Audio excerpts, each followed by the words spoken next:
को इस सदन के सामने रखना चाहता हूं, जो सालों से कोर्ट के कागजों में दबी हुई थी। नरेंद्र मोदी जी के प्रधानमंत्री बनने के बाद उसको आवाज भी मिली, अभिव्यक्ति भी मिली। मान्यवर, 22 जनवरी का दिन, भले कुछ लोग कुछ भी कहे, मैं स्पष्ट रूप से देख रहा हूं 22 जनवरी का दिन 10 सहस्त्र सालों के लिए ऐतिहासिक दिन बनने वाला है। ये सबको समझकर चलना चाहिए। मान्यवर, जो इतिहास को पहचानते नहीं, ऐतिहासिक पलों को पहचानते नहीं, वो अपने अस्तित्व को, अपने वजूद को कहीं ना कहीं खो देते हैं। मैं आज फिर से एक बार कहने वाला हूं मान्यवर कि 22 जनवरी का दिन 10 सहस्त्र से भी अधिक सालों तक इस देश का ऐतिहासिक दिन है। मान्यवर, 22 जनवरी का दिन 1528 से शुरू हुई एक संघर्ष और अन्याय के सामने लड़ाई का, एक आंदोलन के अंत का दिन है। 1528 से चालू हुई ये न्याय की लड़ाई यहां पर समाप्त। मान्यवर, 22 जनवरी का दिन करोड़ों भक्तों के आशा, आकांक्षा और सिद्धि का दिन है। उनकी आज आशा आकांक्षा सिद्ध हुई है। मान्यवर, 22 जनवरी का दिन भारत की, समग्र भारत की, मैं चाहूंगा कि समग्र भारत पर पूरा सदन गौर करे। 22 जनवरी का दिन समग्र भारत की आध्यात्मिक चेतना के पुनः जागरण का दिन आज इतिहास में बन चुका है। मान्यवर, 22 जनवरी का दिन महान भारत की यात्रा की शुरुआत का दिन है। 22 जनवरी के दिन मां भारती को विश्व गुरु के मार्ग पर ले जाने को प्रशस्त करने वाला दिन मान्यवर बनने वाला है। मान्यवर, ये देश की कल्पना राम और रामचरित्र के बगैर कर ही नहीं सकती। जो इस देश को पहचानना चाहते हैं, जानना चाहते हैं, जीना चाहते हैं, राम और रामचरित मानस के बगैर वो जी ही नहीं सकते।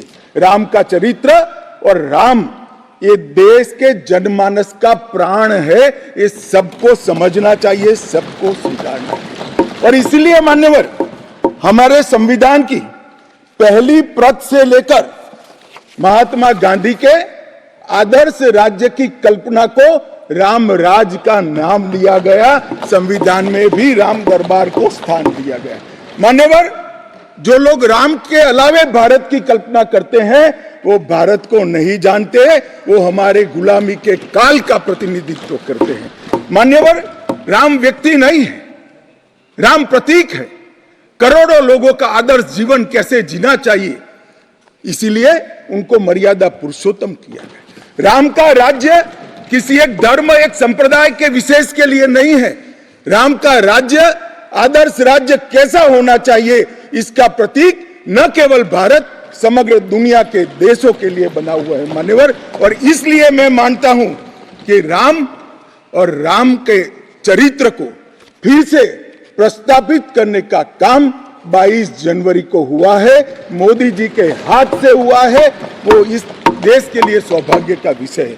मान्यवर, हम सब उन सौभाग्यशाली लोगों में से हैं जो 1528 वहां पर राम मंदिर देखना चाहते हैं। पीढ़ियां चली गई, हजारों लोग, लाखों लोग शहीद हुए, संघर्ष किए, आंदोलन किए, मगर ये दिन देखना स्वप्न में नहीं आया। आज हम सब बहुत सौभाग्यशाली है कि इस देश को हम देख सकते हैं।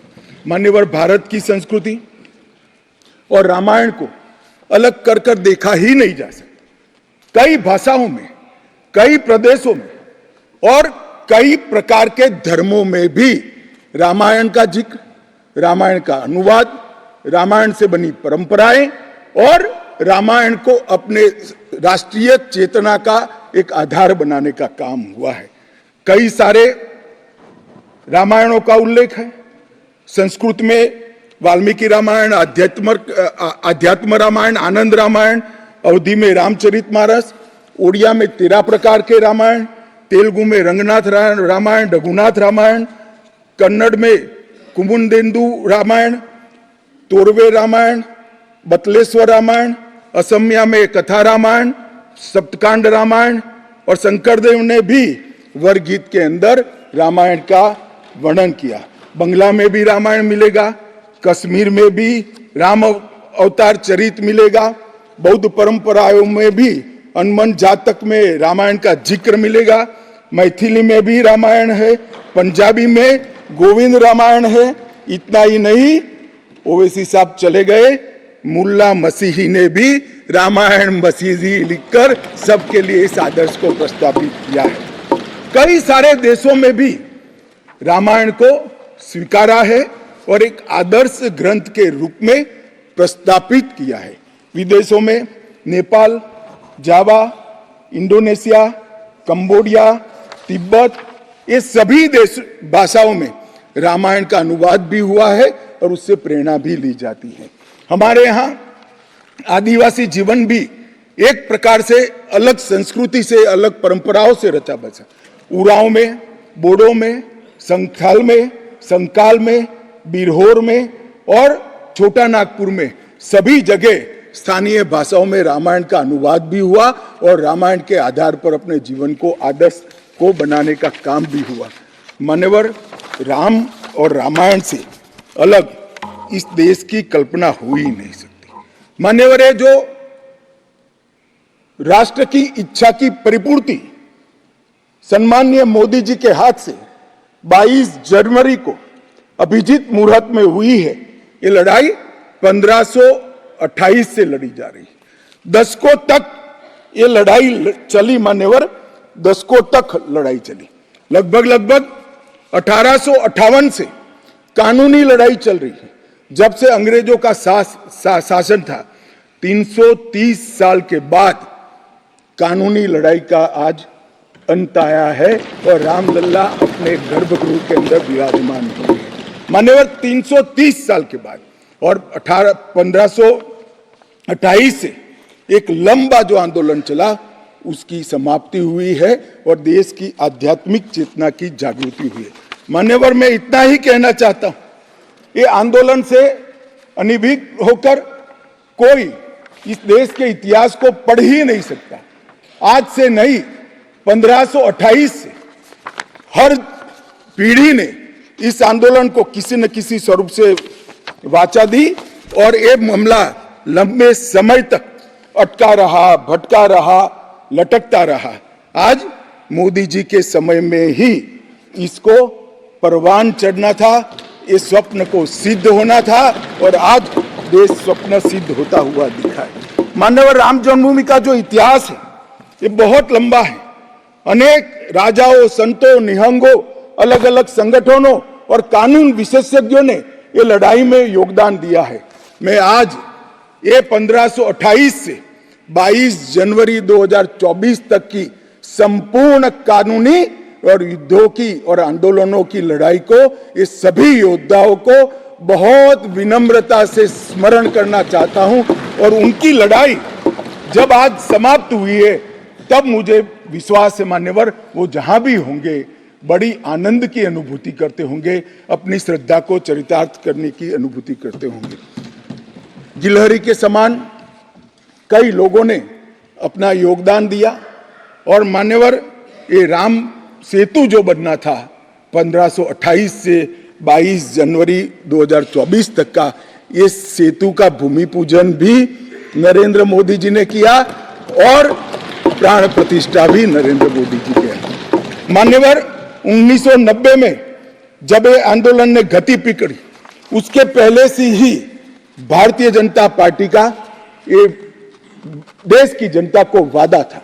हमने पालमपुर कार्यकारिणी के अंदर हमने एक प्रस्ताव पारित कर कहा था कि राम मंदिर का निर्माण, इसको कोई एक धर्म के साथ नहीं जोड़ना चाहिए, ये देश की चेतना की पुनर्जागृति का आंदोलन है। इसलिए हम राम जन्मभूमि को मुक्त कराकर, कानूनी रूप से मुक्त कराकर वहां पर राम मंदिर की स्थापना करेंगे।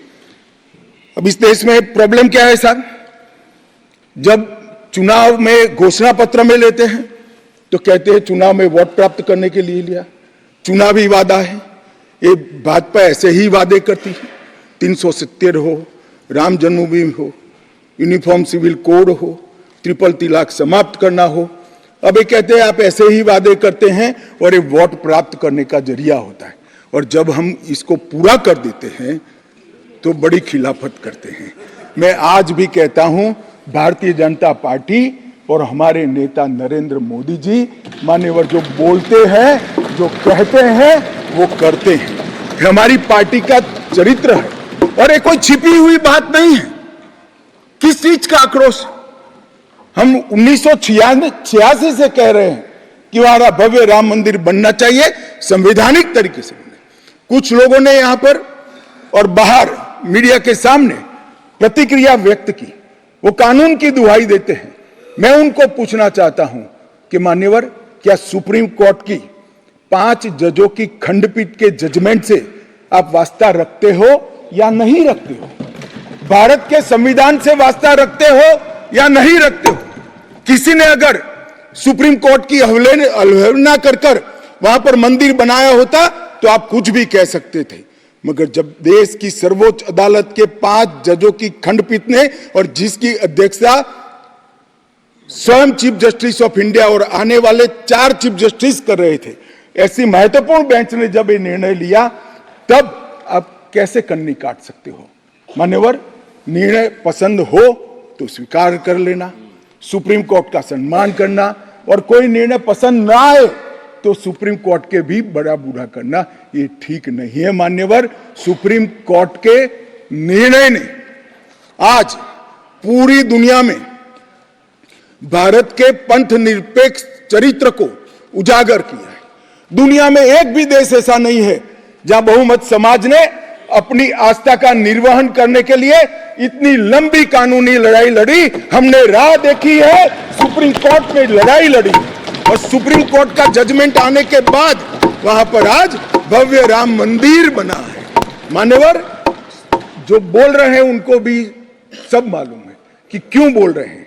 मैं आज फिर से कहना चाहता हूं, हमारे गुजरात में एक कहावत है, हवन में हड्डी नहीं डालनी चाहिए। पूरा देश जब आनंद में डूबा है, पूरा देश आध्यात्मिक चेतना की जागृति का अनुभव हो रहा है, भैया स्वागत कर लो, साथ में जुड़ जाओ, इसी से देश का भी भला है और सबका भला है। मान्यवर, एक लंबी लड़ाई के बाद स्थगितता में पड़े हुए मामले को नरेंद्र मोदी जी ने एक युग परिवर्तन करने के लिए, जब मोदी जी को देश की जनता ने लंबे समय के बाद और कांग्रेस के बगैर किसी दल ने पहली बार पूर्ण बहुमत के साथ प्रधानमंत्री बनाना, तब से ये लड़ाई शुरू हुई। मान्यवर, 14 से 19 तक राम जन्मभूमि मंदिर की लड़ाई चली, उसका ट्रांसलेशन हुआ, सालों लगे, लाखों पेज का अनुवाद हुआ, अनुवाद होकर कोर्ट के सामने गया, बीच में चुनाव आ गया, कोर्ट ने माना कि चुनाव के वक्त फैसला देंगे तो इसको शायद अलग दृष्टि से देखा जाएगा, कोई बात नहीं। चुनाव के बाद फिर से मोदी जी आ गए और फिर केस चला, और अंततोगत्वा जब कोर्ट ने न्याय किया, तब 5 अगस्त 2020 को 19 को मोदी जी ने इसकी नींव रखकर इसकी शुरुआत। मान्यवर, ये जो 20 से 24 की यात्रा है, वो 20 से 24 की यात्रा भी समझनी चाहिए। राम जन्मभूमि का आंदोलन ऐसे ही नहीं चला, इसके साथ हर गांव, हर घर में, हर करोड़ों राम भक्त, अनेक संगठन, भारतीय जनता पार्टी, राष्ट्रीय स्वयंसेवक संघ समेत घर घर गए, शिला लेकर गए, पूजा की, और वो पत्थर को राम मंदिर की शिला बनाकर अयोध्या तक पहुंचाने का काम। करोड़ों लोगों ने अपनी श्रद्धा, अपनी इच्छा संवैधानिक तरीके से, शांतिपूर्ण तरीके से अयोध्या पहुंचाई, और सुप्रीम कोर्ट ने जब जजमेंट दे दिया, निर्णय दे दिया, तब जाकर राम मंदिर के निर्माण की शुरुआत हुई। अडवाणी जी ने सोमनाथ से अयोध्या यात्रा भी की, और इसके साथ साथ निहंगों ने शुरू करी हुई लड़ाई, अशोक सिंघल जी जो चरम सीमा पर ले गए थे, अडवाणी जी ने जन जागृति की, और मोदी जी ने जन आकांक्षा की पूर्ति कर कर एक आध्यात्मिक चेतना का जागरण कर दिया। मान्यवर,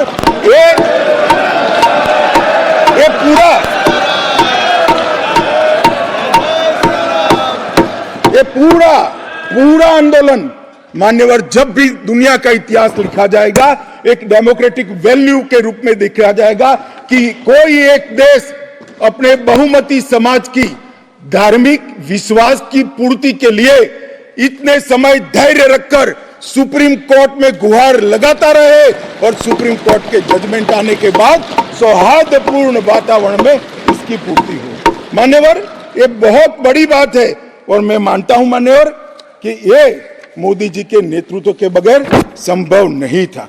मान्यवर, मैं इतना ही कहना चाहता हूं कि जब राम मंदिर का निर्माण हो रहा था तब और जब जजमेंट आया तब कई लोग आगास लगा रहे थे, कई लोग अनुमान कर रहे थे इस देश में रक्तपात हो जाएगा, इस देश में दंगे हो जाएंगे, इस देश में धर्म के बीच में बड़े विवाद होंगे।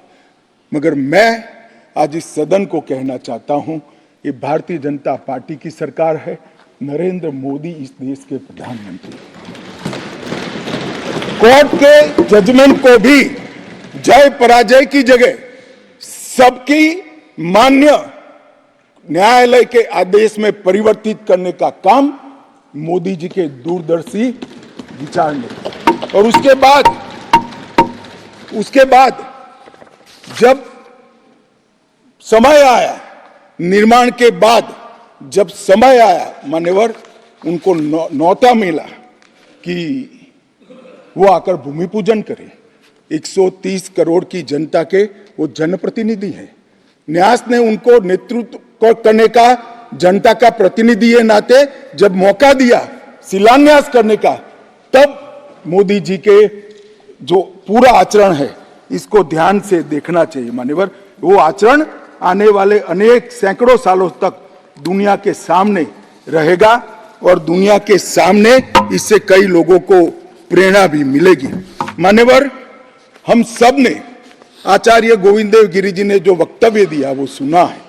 मोदी जी को जब मौका मिला तब उन्होंने रामानंदी समाज के, संप्रदाय के और वैष्णव संतों से पूछा कि भाई प्राण प्रतिष्ठा करनी है, किसी संसारी ने करनी है, तो इसके यम नियम, इसके लिए किस प्रकार की उपासना करनी चाहिए। और जो संतों की ओर से सुझाएगा उससे भी अनेक गुना कठोर 11 दिन का व्रत इस देश के प्रधानमंत्री।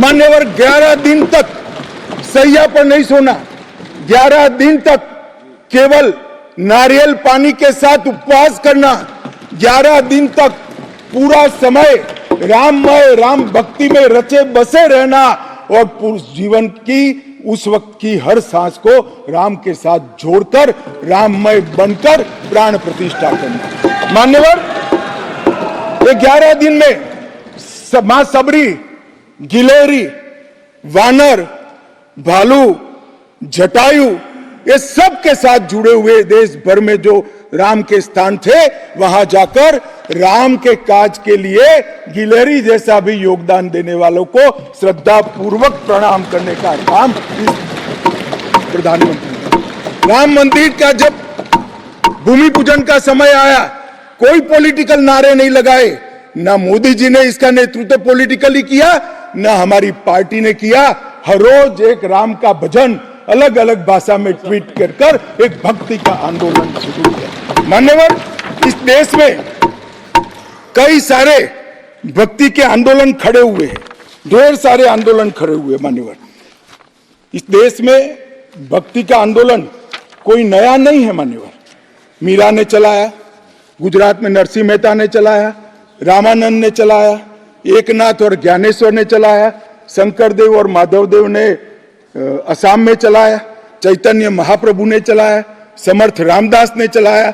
ये सब भक्ति आंदोलन ने समय समय पर देश को मजबूत करने का काम किया है, सनातन धर्म को टिकाने का काम किया है और सनातन धर्म के प्रति सबकी आस्था को बंधाने का काम। घनघोर अंधेरी रात में एक ध्रुव तारे की तरह ये भक्ति आंदोलन ने देश के जनमानस का नेतृत्व किया। भारत के ही छोर में 10 सिख गुरुओं ने अनेक प्रकार के बलिदान, एक दशम पिता ने तो अपना सर्वस्व दान कर दिया। इस प्रकार के त्याग की भी इस देश की परंपरा रही, परंतु ये समग्र भारत के हजारों साल लंबे सांस्कृतिक और राजनीतिक इतिहास में एक शासक ने, एक जनता के व्यक्ति ने, एक जनता के प्रतिनिधि ने अपने यम, नियम, तप और उपासना से भक्ति चेतना की जागृति की, तो इसका एकमात्र घटना नरेंद्र मोदी जी ने की। और मैं तो स्वयं अनुभव कर रहा हूं। मैं उस दिन बैठा था लक्ष्मी नारायण मंदिर में, दिल्ली में बिरला मंदिर में। जो जनता थी, जो लोग थे, सबकी आंखों में आंसू थे। पूरा देश राममय हो गया था और जय श्री राम के नारे लगा रहा। मान्यवर मोदी जी ने बड़ी शालीनता के साथ विजय के, पराजय के कोई भाव के बगैर जय श्री राम के युद्ध के नारों से पूरी दुनिया जानती है। जय श्री राम की वानर सेना का युद्ध का घोष था, पूरी दुनिया जानती है। जय संघर्ष चला तब जय श्री राम चला, और मंदिर बना तो जय सिया राम हो गया। संघर्ष से भक्ति की यात्रा पूरे देश को आगे ले जाने वाली यात्रा है। माननीय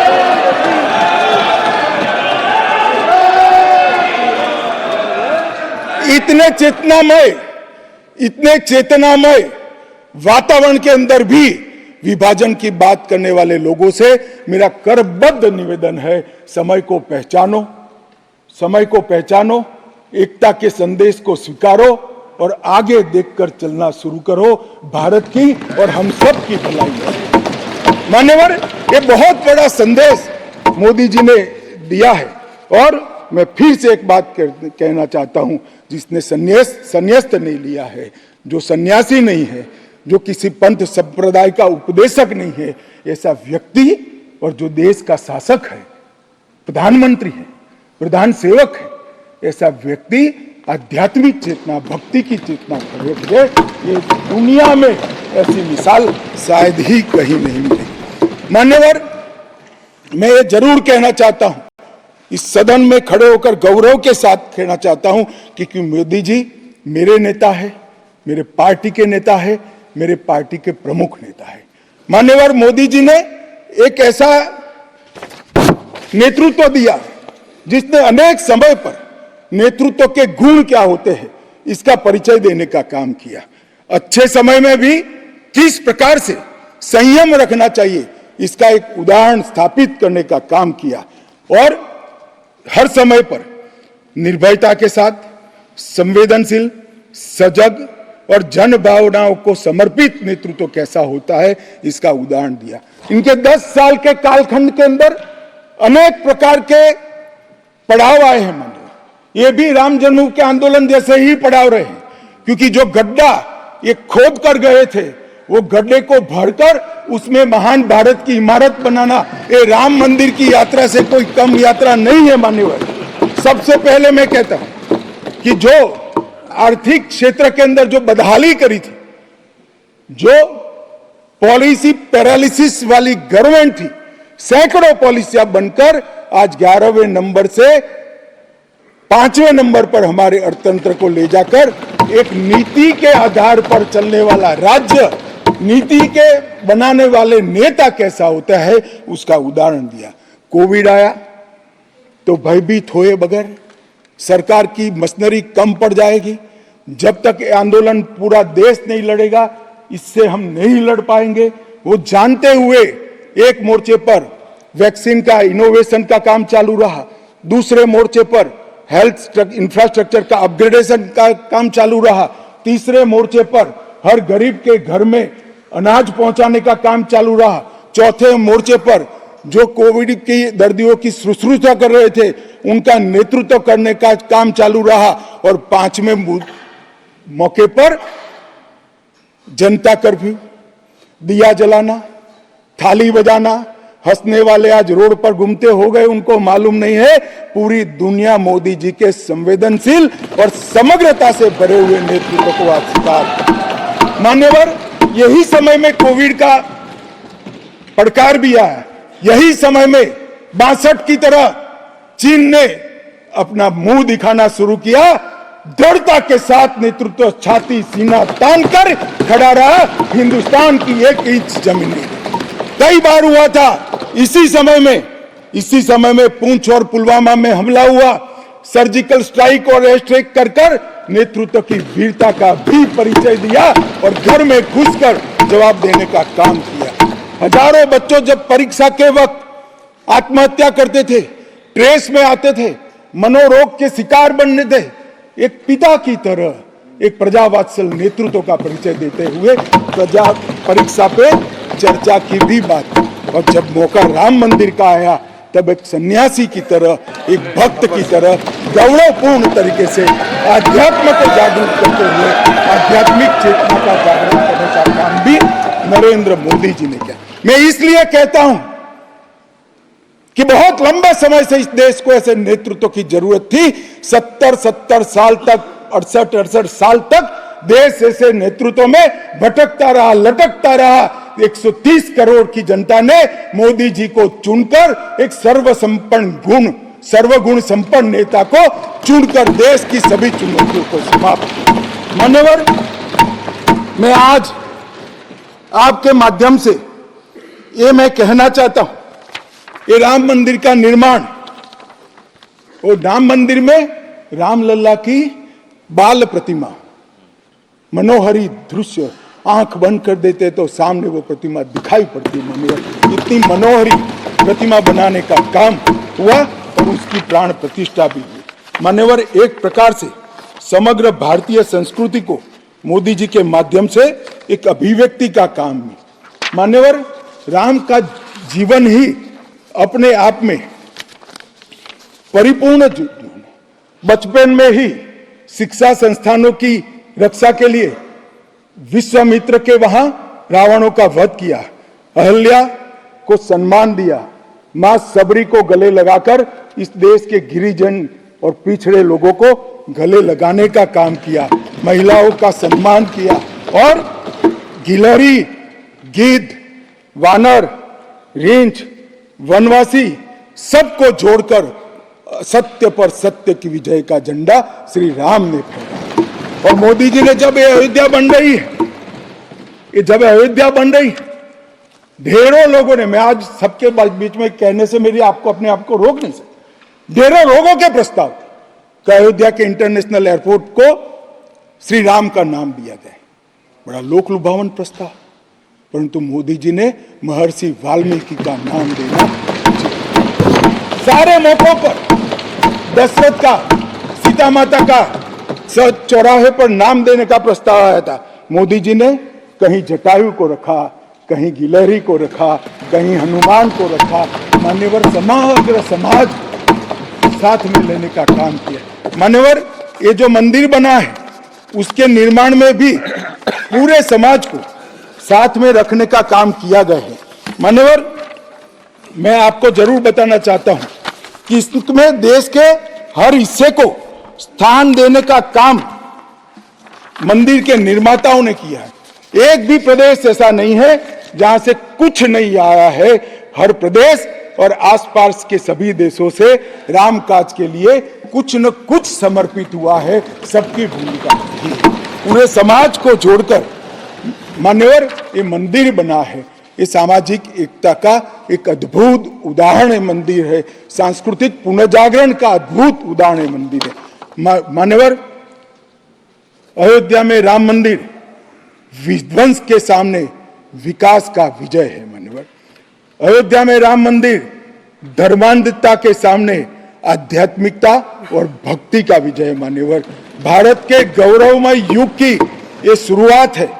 आत्मनिर्भर भारत और विकसित भारत का रास्ते का प्रशस्तीकरण का पॉइंट है और भारत माता को विश्व गुरु बनाने के रास्ते की मान्यवर शुरुआत है।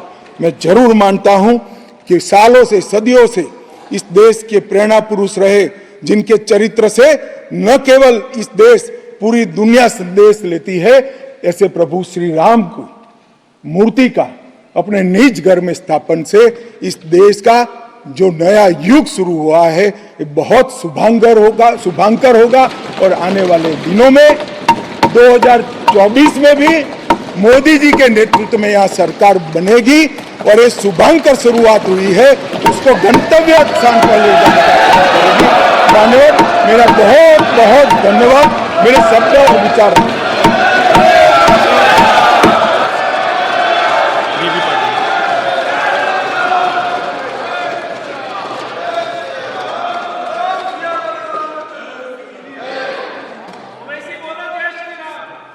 श्री बीबी पाटिल।